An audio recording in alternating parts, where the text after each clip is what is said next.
Samsung Galaxy S25 adalah HP dengan AI ter-advance saat ini. Apakah memang seperti itu? Mari kita lakukan review dari Samsung Galaxy S25 ini.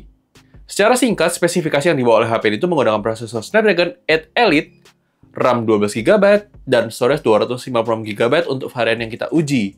Jadi, mari kita lakukan review dari Samsung Galaxy S25 ini. Aspek pertama yang akan kita bahas adalah dari sisi AI-nya terlebih dahulu. Samsung dengan Galaxy AI sudah pernah kita bahas di video terpisah guys, membahas fitur-fitur Galaxy AI. Dan di Samsung Galaxy S25 series ini diperbaharuin dan diperlengkapin lebih advance lagi. Contohnya kalau kita sketch to image, dulu cuma bisa gambar dan akan di-generate image. Sekarang itu bisa di-prompt by text. Dan itu suatu hal yang bagus banget. Dan juga ada fitur Now Brief yang itu men-summarize apa yang terjadi di hari ini kita, cuacanya seperti apa, kemudian kalendernya seperti apa, itu akan di-summarize seperti apa. Dan itu suatu hal yang bagus banget dari fitur AI yang menjadi nilai jual utama dari Samsung Galaxy S25 series ini. Good banget buat Samsung. Lanjut kita bahas soal performance dari HP ini, di mana HP dengan prosesor Snapdragon 8 Elite ini memang bagus banget, kenceng banget, apalagi ditambah dengan One UI 7-nya yang terasa lebih smooth dibandingkan One UI 6 generasi sebelumnya. Dan HP ini sendiri mendapatkan skor Antutu sebesar 2.021.000-an, sebuah angka yang besar dan pasti aman banget untuk mengerjakan apapun. Selain itu, kalian juga bisa lihat skor Geekbench 6-nya, 3D Mark Wildlife Extreme Stress Test-nya, dan terakhir PC Mark-nya. Kemudian bagaimana game sendiri? Kita coba 7 game di sini. Ada game Mobile Legends, kita uji coba dengan setting rata kanan, dapat rata-rata di 119,8 fps. Kemudian game PUBG Mobile, setting smooth frame rate ultra extreme, dapat rata-rata di 119,5 fps. Kemudian game Call of Duty Mobile, setting medium frame rate ultra, dapat rata-rata di 119,5 fps. Game Free Fire, setting ultra frame rate high, dapat rata-rata di 60 fps. Game HOK Mobile setting ultra frame rate maksimum dapat rata-rata di 119,9 fps. Game FC Mobile setting ultra frame rate very high dapat rata-rata di 92,4 fps. Terakhir game Genshin Impact setting highest 60 fps dapat rata-rata di 59,3 fps. Kesimpulannya, ini benar-benar amazed banget ya guys. HP sekompak ini tuh tidak throttling dipakai buat gaming. Apalagi kita mainkan game Genshin Impact dengan setting mentok rata kanannya di 60 fps. Itu bisa lancar dan smooth dan stabil ya guys. Itu suatu hal yang kita perlu apresiasi untuk HP compact itu jarang loh guys yang bisa sestabil dari Samsung Galaxy S25 ini. Dan memang kalau misalnya kita pakai buat game Genshin Impact akan menghangat, kecenderung ke lebih panas. Oleh karena itu kita sarankan kalian pakai cooler kalau misalnya kalian mau pakai HP ini buat main game. Tapi overall experience yang ditawarkan oleh performance HP itu sudah sangat bagus banget ya guys. Lanjut dari sektor kamera, HP ini pakai kamera utama 50 MP plus OIS, kamera ultrawide 12 MP, kamera telefoto 3 kali optical zoom 10 MP, dan kamera depan 12 MP. Ke semua lensa bisa 4K 60 fps dan bisa HDR video dalam rekamannya, bisa juga log video untuk perekaman 4K 60-nya. Suatu hal yang bagus ya guys, meskipun memang kita agak sayangkan untuk kamera telefotonya itu masih 10 MP yang kualitas sensornya itu masih kurang optimal di kelas harganya. Dan overall sebenarnya untuk foto-foto sudah pasti bagus banget. Video juga oke banget guys, stabil juga. Untuk perekaman videonya bisa switchable lens ke kamera utama, kamera depan, dan itu bisa bolak-balik dalam satu perekaman. Suatu hal yang kita perlu apresiasi oleh Samsung yang software-nya lebih matang dan lebih superior dibandingkan kompetitornya. Dan kalian bisa lihat sampel foto dan videonya setelah ini ya guys.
Oke guys, ini dia adalah sampel perekaman kamera depan dari Samsung Galaxy S25.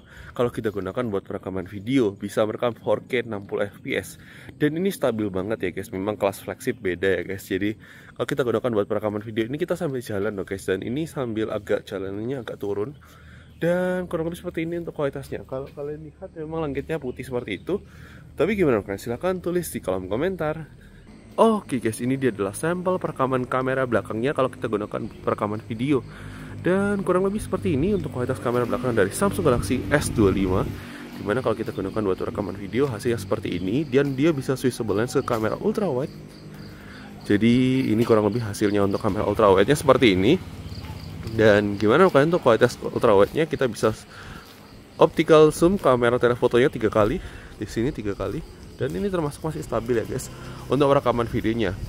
Gimana kita switch ke kamera utama dan narik ultra wide, ya cakep ya. Terus bisa sampai 12 kali, kita coba zoom 12 kali, 3 kali, 12 kali. Wow, ini termasuk lumayan guys.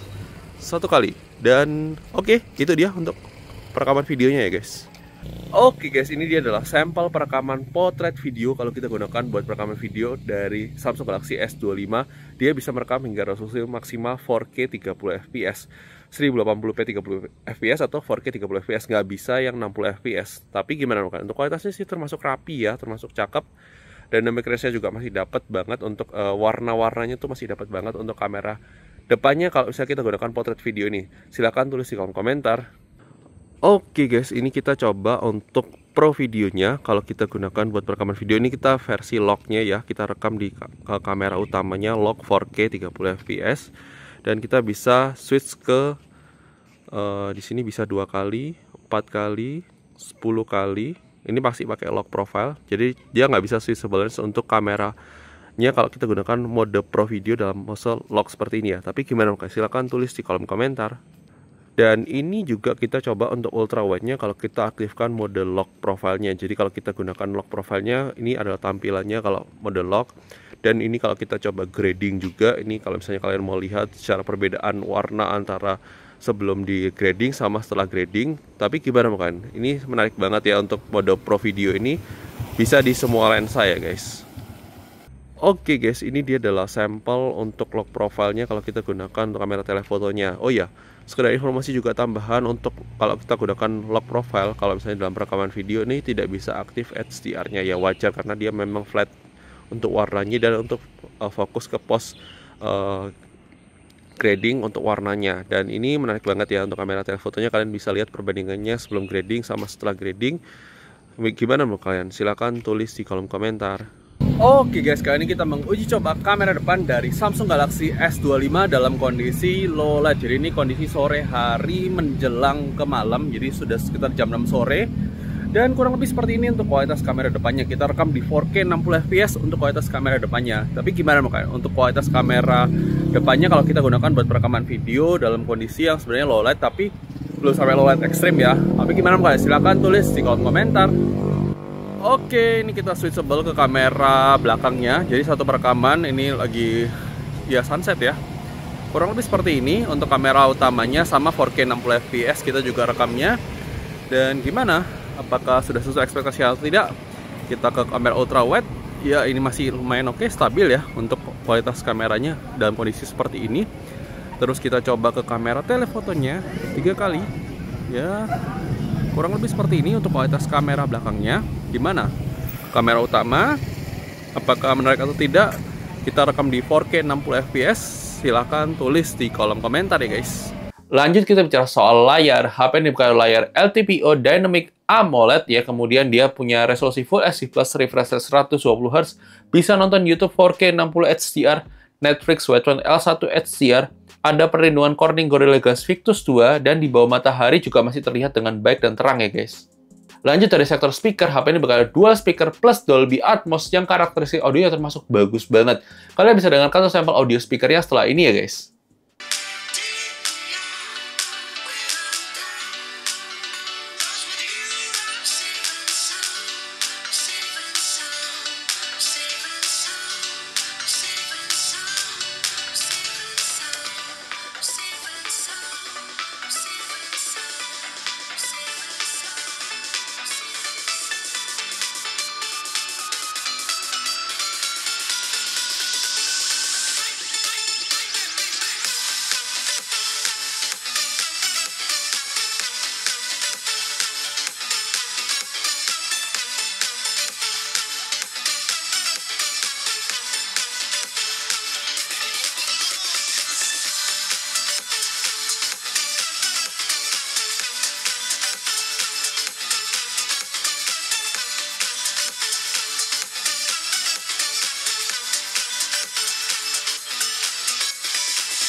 Kemudian dari sisi baterai, HP ini bakal baterai 4000 mAh yang ekspektasi kita tuh sebenarnya akan boros banget.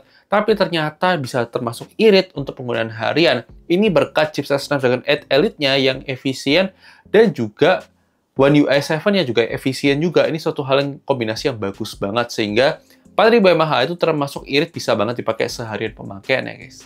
Lanjut dari sisi charging, sayangnya charging dari HP ini itu hanya support 25 watt dan kalian tidak dapat kepala charger dalam kotak pembelian.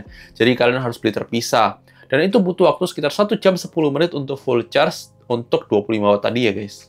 Lanjut dari sisi security sendiri, HP ini dibekali oleh ultrasonic fingerprint scanner, face unlock, Samsung Knox, auto blocker, komplit banget security yang ditawarkan oleh HP ini ya guys. Lanjut dari sisi desain, menurut kita desainnya termasuk standar untuk HP Samsung, termasuk masih menarik dan termasuk gampang diingat kalau ini adalah HP Samsung ya guys.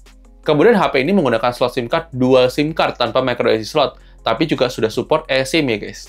Lanjut untuk aplikasi zoom sendiri sudah pasti aman banget, sudah support virtual background zoom karena prosesornya sudah mendukung ya guys. Kemudian dari sisi fitur sendiri, HP ini sudah punya NFC, punya IP rating IP68, tapi tidak punya inframerah, cek 3,5, dan tidak punya aplikasi FM radio. Lanjut untuk navigasi Google Maps juga termasuk aman dan lancar, kita tidak menemukan adanya kendala untuk bernavigasi menggunakan HP ini. Kemudian dari jaminan update software sendiri, HP ini mendapatkan jaminan update software hingga 7 tahun. Sebuah jaminan update yang panjang untuk sebuah HP flagship ya guys. Kesimpulannya, ini adalah HP compactnya Samsung yang paling worth it saat ini. Dimana dia HP-nya ukurannya compact, kemudian dia software-nya juga bagus, performance-nya juga kencang, stabil, untuk buat gaming juga stabil, dan itu menurut kita termasuk oke banget. Kameranya juga masih bisa bersaing di kelas harganya, dan kalian bisa lihat kesimpulan ini memang benar-benar cakep ya, karena juga sudah mulai jarang HP ukuran compact seperti Samsung Galaxy S25 series ini. Dan itu dia kesimpulan yang kita bisa simpulkan dari HP ini. Kalau misalnya kalian tertarik untuk beli HP ini, jangan lupa check out dari keranjangku, atau kalian bisa cek link yang ada di deskripsi video. Dan thank you sudah nonton video ini. Jangan lupa like video kalau suka, dislike aja kalau suka, dan sampai ketemu di video selanjutnya. Oke guys, bye-bye!